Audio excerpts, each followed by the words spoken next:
بسم الله الرحمن الرحيم. أنا رئيس الوزراء هو الصومالية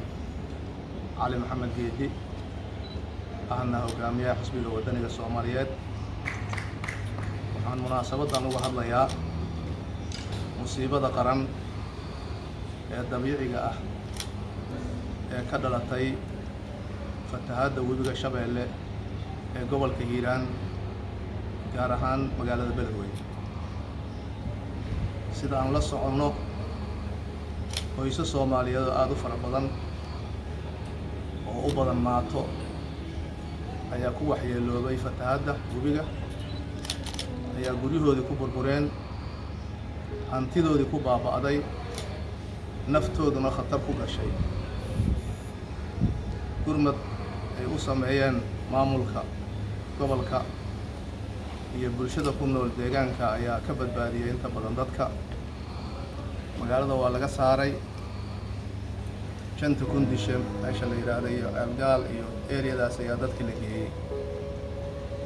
laakiin dadka Soomaaliyeed ee dhibaatadu gaartay waxay u baahan yihiin gurmad degdeg ah oo lala gaaro waxaan maqlayaa hay'adaha samafalka ka shaqeeya Hiiraan inay u gaarsiiyaan laakiin fari kama qodna sidaas daraadeed halka uu imaday inaan anigoo ku hadlaya magaca xisbiga wadaniga Soomaaliyeed iyo guud ahaan bulshada Soomaaliyeed dalka gudihiisa iyo dibadiisa meel kasta ay joogaanba inay gurmad degdeg la soo gaaraan inay samafal u sameeyaan dadka Soomaaliyeed ee walaalahooda ee waxyeeloobay ee u baahan raashinka iyo biyaha iyo daawada iyo hoyga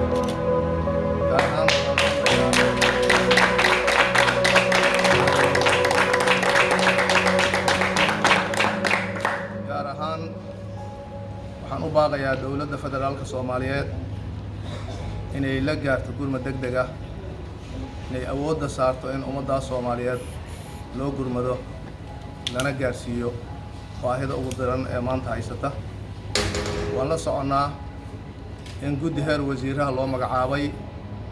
inay arrintaa wax ka qabtaan waxaana rajaynayaa inay ku degdegaan gaarsiinta wax alla wixii suurtagal ah ee awooda ee dawladdu heli karto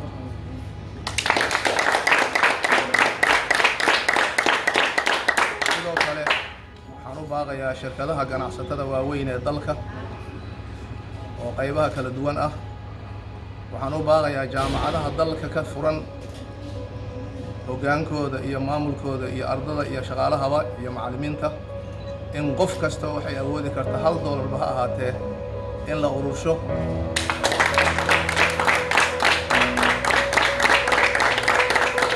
sidoo kale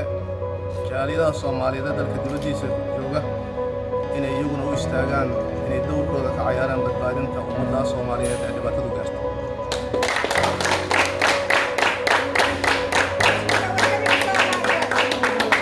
sidoo kale waxaan baaq u dirayaa beesha caalamka